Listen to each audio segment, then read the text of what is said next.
Muy buenos días para todos. A continuación, pues vamos a trabajar lo que son las actividades que restan para el primer periodo, este primer periodo 2021. Esto va a estar dividido en aproximadamente unas tres actividades. Eh, y los temas que vamos a ver, pues, son los siguientes, para que ustedes estén muy atentos. Este sería el, este sería el tercer video asincrónico que tenemos este año. Entonces nos vamos a centrar ya en lo que es tema de octavo, lo que corresponde al programa de octavo en ciencias sociales. Lo primero que vamos a tener ahí es la definición de geografía. Entonces decimos que geografía es una ciencia social. Recordemos que ciencias no es solo las ciencias naturales o la química o la física, también encontramos ciencias sociales y dentro de esas ciencias sociales hay otras ramas como decir, por ejemplo, la historia, la sociología, la geografía, ¿sí? Ciencias que tienen que ver con el estudio de la sociedad. Simplemente ciencias no es lo que usted ve que hacen en un laboratorio, entonces que se combinan elementos. No, no, no. Ciencia también son las ciencias sociales y el gran laboratorio de las ciencias sociales pues sería la humanidad, sería la sociedad en general. Entonces, una de las ramas de esas ciencias sociales pues es la geografía, que nos vamos a ocupar durante este periodo de tiempo. La geografía viene por allá del griego, que es geo, de la palabra griega geo, que significa tierra, y grafos, que significa descripción. Entonces podríamos llegar a la conclusión que la geografía es la descripción de la tierra, ¿listo? Tanto física como humana. Otra definición que se nos da aquí de geografía es que la geografía es la ciencia cuyo objetivo es la localización sobre la superficie terrestre de los hechos y fenómenos físicos, biológicos, humanos, las causas que lo originan y sus relaciones mutuas. No simplemente, como vimos en la definición anterior, es una simple descripción de la Tierra, no. Como hablamos de la Tierra también tiene fenómenos físicos, biológicos y humanos. Esa interacción de la Tierra con esos fenómenos, también podríamos agregar que también es la interacción de esa Tierra también con el exterior, ¿sí? Porque, por ejemplo, en sexto ustedes vieron lo que fue el universo, teorías de creación del universo, lo de los climas, la atmósfera. ¿Sí? Son cosas que tienen que ver con la Tierra y el espacio exterior. ¿Listo? Y acá a continuación podemos ver otra definición de geografía que nos dice que la geografía es la ciencia de la localización, descripción y comparación de los paisajes y actividades humanas en la superficie de la Tierra. ¿Listo? Entonces, en resumidas cuentas, la geografía es la ciencia que estudia todo lo que tiene que ver con la Tierra, ¿sí? Pero también esas interacciones que tiene el ser humano con la Tierra, con el planeta Tierra. ¿Listo? Para resumir ahí. Después vamos a ver que la geografía tiene dos ramas, tiene dos divisiones. Entonces, la primera es la geografía física. Aquí dice que estudia los fenómenos naturales que ocurren en la superficie de la Tierra, incluyendo la distribución de la flora y la fauna, porque son el resultado de las condiciones físicas del medio geográfico, relieve, suelo, clima, ríos, etcétera. Entonces, lo que decíamos, la geografía física, esta rama de la geografía se encarga de estudiar todos los fenómenos naturales. Entonces fue lo que vimos del clima, del relieve, del suelo, todo lo que fue hidrografía, todo lo que es el universo, toda la distribución de la flora, de la vegetación, de los animales en la superficie terrestre. De eso se encarga la geografía física. ¿Listos? Todo lo que tiene que ver con esos fenómenos naturales. Y pasamos a la geografía humana, que dice acá, estudia los fenómenos sociales y su relación con el medio geográfico. Estudia al hombre no como individuo, sino como comunidad con características étnicas, religiosas, lingüísticas, organizaciones políticas y actividades económicas que distinguen unas de otras. Entonces, lo que quiere decir acá es que estudia todos esos fenómenos sociales, fenómenos humanos, a diferencia de la geografía física que dijimos que eran fenómenos naturales, aquí son sociales y humanos, y esa relación que tiene con eso, con esos fenómenos naturales, ¿sí? Entonces, acá también dice que la geografía humana no estudia al ser humano, a la persona individual, sino lo estudia en una comunidad y cómo se relaciona con todos esos fenómenos naturales. Aquí nos habla de unas características étnicas, religiosas, lingüísticas, ¿listo? Entonces ahí nos hablan de la cultura, ¿listo? Lo que son mitos, leyendas, todo lo que es folclore, bailes típicos, la comida típica, todo eso tiene que ver la geografía humana, ¿listo? Y también nos habla acá de organizaciones políticas y organizaciones económicas. ¿Listos? Esas serían las dos ramas de la geografía. Importantísimo ahí tenerlo en cuenta. Después de eso, vamos a ver en nuestra guía un mapa conceptual acerca de los recursos naturales, ¿sí? Y cómo nosotros hacemos esa interacción con esos recursos naturales. Entonces acá dice que este mapa conceptual es según su origen y tiempo de formación. Entonces encontramos recursos naturales perpetuos o perennes. Aquí dice que se caracterizan por ser inagotables, o sea, interminables. Tenemos como por ejemplo la energía solar. Ese es el ejemplo más claro de un recurso natural, perdón, inagotable, que nunca se va a acabar. ¿Listo? Tenemos otro tipo de recursos naturales que son los renovables o de flujo. ¿Qué quiere decir esto? Aquí dice, pueden durar en forma indefinida sin disminuir su reserva disponible, ya que son reemplazados con más rapidez por los procesos naturales. Entonces son recursos que se van renovando, que se van renovando, que se van renovando. Se dividen en dos. Recursos renovables con gestión sostenible. Dice ahí, son aquellos que están en una situación crítica, pues si se les maneja inadecuadamente pueden ser agotables. ¿Listo? Entonces podemos ahí encontrar la fauna, la flora. Si usted abusa, digamos, o empieza a matar animales o empieza a talar árboles, pues obviamente aquí dice que son renovables y se renuevan, pero si el ser humano indiscriminadamente empieza a acabar con eso, pues obviamente va a llegar un punto donde no vaya a haber más, digamos, esos recursos naturales. Ojo con eso, y ese es el problema que tenemos ahora, por eso hay tantas cosas de renovación ambiental, de cuidar el medio ambiente, porque vemos que estos recursos naturales se están acabando. Antiguamente se creía que eso se renovaba y se renovaba y se renovaba y no había ningún problema, y usted acababa con todo eso y no había ningún problema, pero nos estamos dando cuenta que sí, que esos recursos pueden ser agotables, que se pueden acabar. ¿Listos? Y encontramos otro tipo de recursos naturales como son los recursos renovables en sentido estricto. ¿Qué quiere decir eso? Que se renuevan naturalmente. ¿Listo? Entonces encontramos ahí, y el ejemplo más importante es el del agua. Ustedes han visto que el agua se va renovando, entonces ustedes me imagino que en ciencias deberían haber visto lo que es el ciclo del agua. Entonces llega el agua, se evapora, va a las nubes, llueve, otra vez vuelve y cae, y es un ciclo, es un ciclo, es un círculo, es un círculo.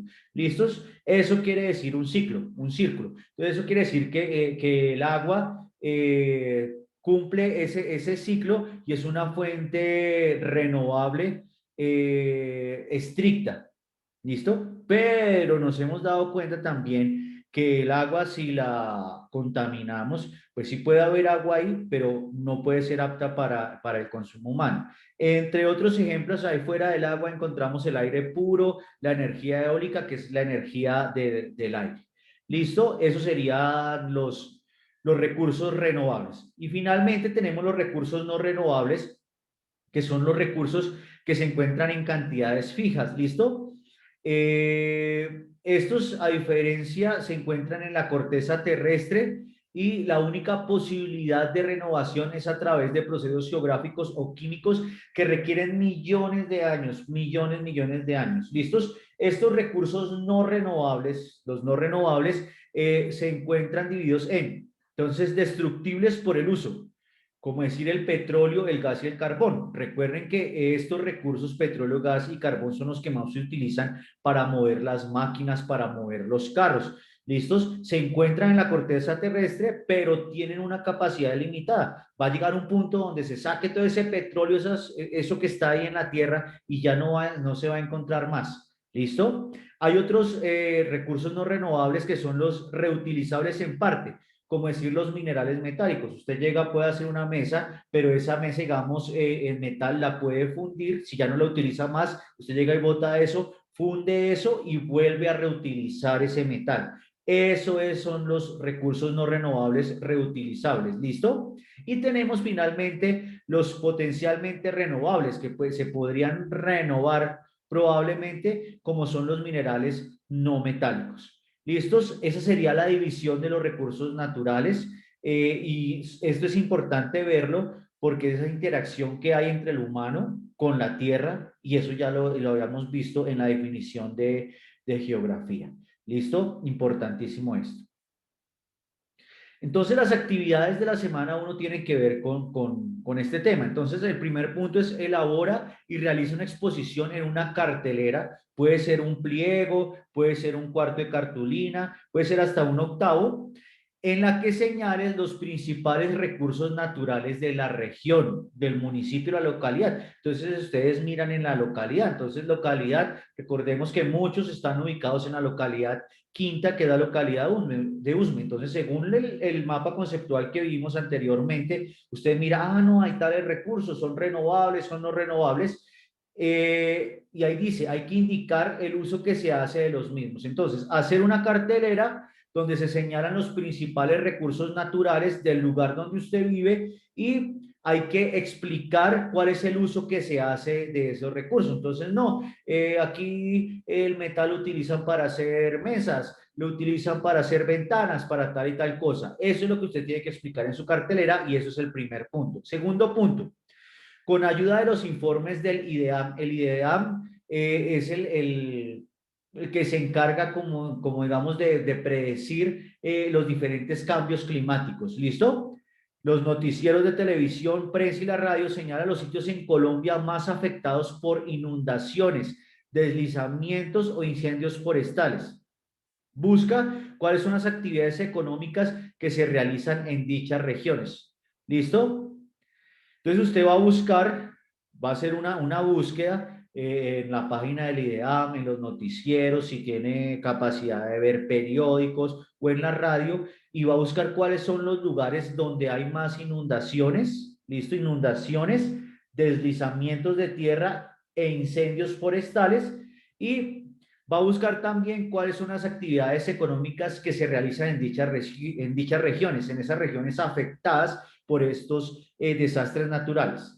Y en su cuaderno va a responder lo siguiente: ¿qué factores pueden incidir, ¿sí?, para que se presenten con más frecuencia estos fenómenos? ¿Usted cuál cree que es la razón por la que se presentan esas inundaciones, esos deslizamientos y esos incendios? Y ahí dice que comenta tus respuestas en la siguiente clase. Cuando tengamos la reunión sincrónica, de pronto hago unas preguntas para ver ustedes qué han respondido en ese punto. Esa sería la actividad de la semana uno, esos dos punticos. Pasamos a las actividades de la semana 2. Entonces, la semana 2 tiene que ver el tema que es demografía. Entonces, ¿qué es demografía? Dice ahí, la demografía es una ciencia social, de esas mismas de la historia, de la geografía, ciencia social que estudia el volumen, crecimiento y características de un grupo de población humana en un periodo de tiempo determinado hacia evolución. Traducción de esta idea, ¿listo? Esta es la ciencia que se encarga de estudiar la población, ¿sí? ¿Por qué crece la población? ¿Por qué disminuye la población? ¿Listo? ¿Y cuál es el objetivo de esta ciencia? Si vamos a estudiar población, entonces, ¿cuáles son los recursos que se necesitan para mantener esa población? O si esa población también está acabando con los recursos. ¿Listo? Eso es más que todo lo que quiere decir la palabra demografía, población, estudio de la población. Entonces ahí vamos a mirar que hay unos factores que influyen en la distribución de la población. ¿Listo? Entonces, encontramos factores biofísicos.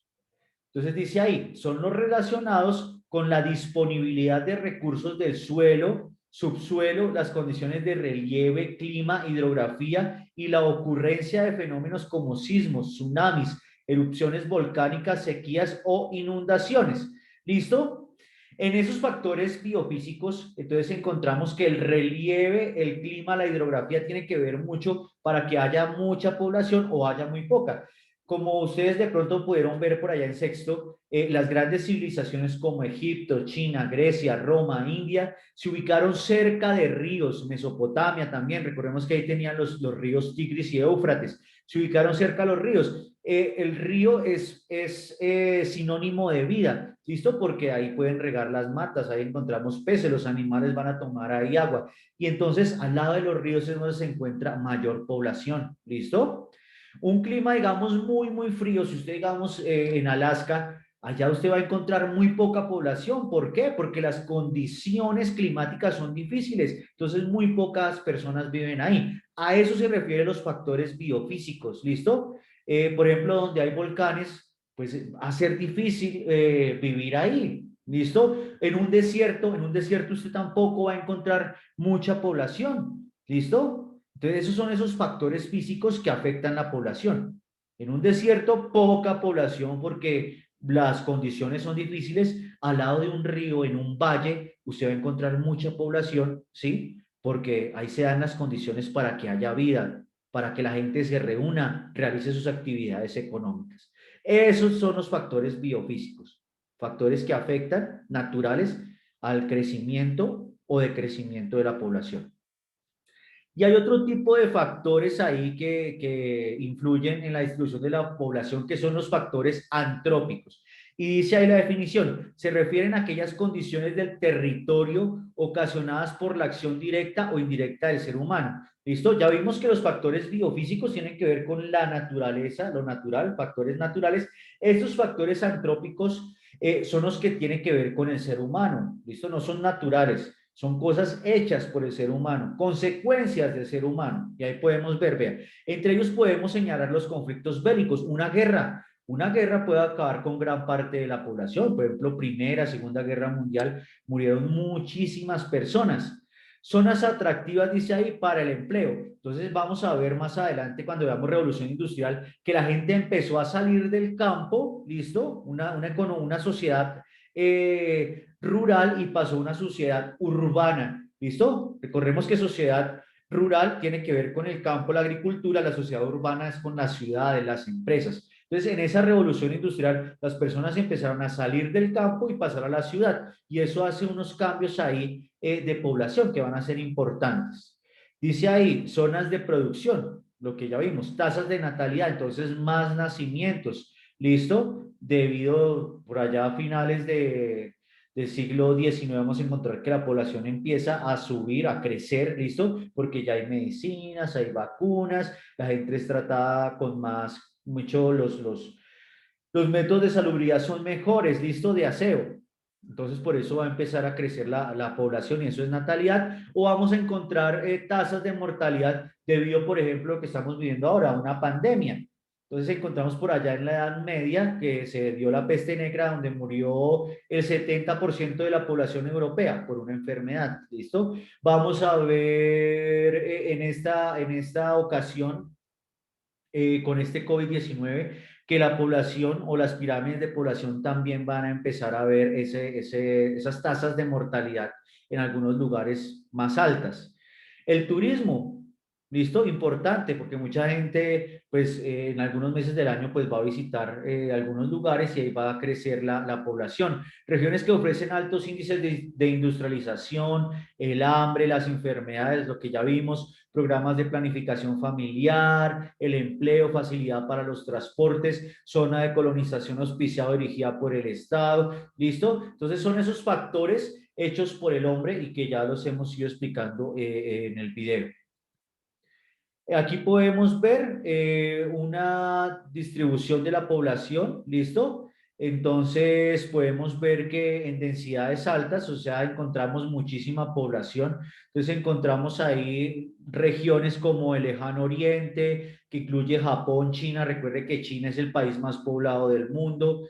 Dice que se encuentra ubicado en latitudes medias, donde las condiciones para la agricultura son las adecuadas, los climas son los adecuados.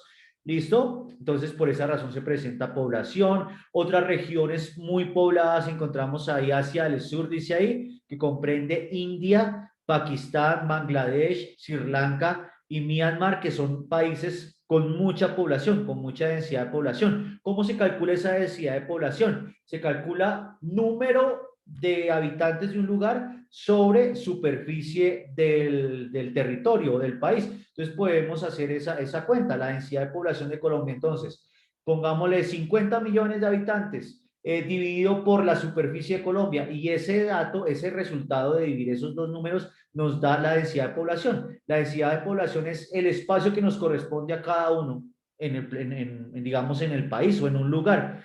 Entonces podemos hacer la densidad de población. Damos un ejemplo de su casa. Entonces su casa tiene 100 metros cuadrados, ¿listo? Y viven 5 personas. Entonces cogemos 5 personas, 5 dividido 100 y ahí nos va a dar la densidad de población. ¿Cuántos metros nos corresponde a cada persona? Si viven 5, ¿cuántos metros nos corresponden? ¿Listo? Ahí la densidad de población es que si el área mide 100 metros, nos correspondía, si somos 5, serían más o menos 20 metros cuadrados por persona. Así se halla la densidad de población, ¿listo? Encontramos densidades de población alta, o sea, con mucha población en Europa, en el noreste de Norteamérica, ¿listo? Porque son zonas de industrialización, los climas son los adecuados, no hay ningún problema para que se dé la población en esos territorios. Encontramos ciudades o lugares de densidad media, aquí podemos ver que están como en moradito, entonces ahí encontramos a ambientes semiáridos del Oriente Medio, ahí hay menos población, son zonas próximas a los ríos, oasis y áreas marítimas, espacios asociados a la actividad agrícola y a la explotación petrolífera. ¿Listo? Son espacios más agrícolas, pero recordemos que ahorita la actividad más importante o que mueve más dinero es la industrialización. No es tanto el campo, sino la industrialización. Otras zonas de densidad media o de población media son Australia, Nueva Zelanda y América del Sur. ¿Listo? América del Sur. Aunque aquí, por ejemplo, encontramos ciudades como Ciudad de México con mucha población, Bogotá, Sao Paulo, ¿listo? Con mucha población. Y encontramos lugares de densidad baja, ¿listo? Que corresponden a zonas áridas, ¿listo? Zonas deshabitadas, entonces ahí encontramos lo que yo les decía, los desiertos y zonas de gran latitud y tierras áridas, ¿listos? Que son lugares de población dispersa. Ahí también podríamos encontrar los polos donde la población hay población sí, pero es muy poca debido a las condiciones climáticas. ¿Listo? Entonces encontramos en esta distribución de la población, densidades altas, mucha población, densidades medias, hay más o menos población y densidades bajas donde sí hay población, sí, pero muy poca, es muy raro esa población. ¿Listo? Y ahí pasamos a las actividades de la semana 2. Ahí que tenemos. Primer punto, identifica cuáles son las 5 regiones más pobladas del planeta. Ya vimos lo de densidad alta. ¿Y cuáles son las 3 regiones más despobladas? O sea, sería densidad baja, ¿sí? Densidad baja. Determina a qué continente pertenece y cuáles son los factores biofísicos, naturales o antrópicos, humanos, que inciden en su distribución poblacional. ¿Cuál es el nivel de desarrollo de cada una de esas regiones? Entonces, sí, yo encuentro que aquí, en este lugar, hay mucha población, porque aquí están ubicadas las fábricas más importantes del mundo. O no, aquí veo que hay poquita población porque es un desierto. Eso es lo que hay que explicar ahí. Segundo, explica con tus palabras cuál es la situación demográfica de Colombia, o sea, la situación de población de Colombia. Su población está distribuida de manera homogénea. ¿Cuáles son los factores que han influido en la distribución poblacional de nuestro país? Entonces, si ha habido guerras, época de violencia, catástrofes naturales. Y cuando se habla de homogénea es que si todos están en un solo lugar o están distribuidos de manera diferente. Ojo con eso. Tercero, Con ayuda de recortes de prensa, revistas y un octavo de cartulina, crea un afiche en un octavo de cartulina explicando de qué manera el crecimiento y el cambio poblacional influyen en las problemáticas como la pobreza, la desigualdad, las hambrunas, proliferación de enfermedades, o sea, que se den muchas enfermedades, desplazamientos y refugiados. Entonces, explicación. En un octavo de cartulina usted va a hacer un afiche y va a explicar si el cambio de población influye en la pobreza, en los desplazamientos, en las enfermedades. ¿Listo? Eso es lo que usted va a explicar en su afiche.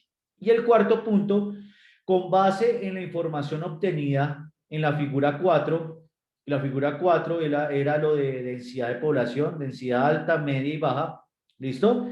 Piensa y escribe. Vamos a responder en el cuaderno. ¿Cuáles son las ventajas y las desventajas de tener una población muy numerosa? Entonces, ¿cuáles son las ventajas y desventajas de vivir en un lugar donde hay mucha población? ¿Listo?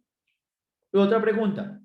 ¿Qué problemas puede tener una ciudad como París, capital de Francia, Seúl, capital de Corea del Sur, México, Distrito Federal, Sao Paulo, que queda en Brasil, con una densidad de población muy alta? ¿Cuáles son los problemas que usted ve en esa población? ¿Listo? En un lugar de población alta. Estudiantes, esos serían los puntos, esas son las actividades para esas 2 semanas. Las actividades en general, el primer periodo se va a acabar el 9 de abril aproximadamente, que eso es después de Semana Santa. Hasta ese plazo, hasta ese día, 9 de abril, habría plazo de entregar esas actividades del primer periodo. Mucho juicio, envíen sus actividades. Recuerden que mi correo es cardenas.andres.ofb@gmail.com para que envíen las actividades. No se dejen coger la noche. Espero que estén muy bien. Se cuidan mucho, los quiero mucho. Y estudiantes, a estudiar y a cumplir con sus actividades. Ojo con eso.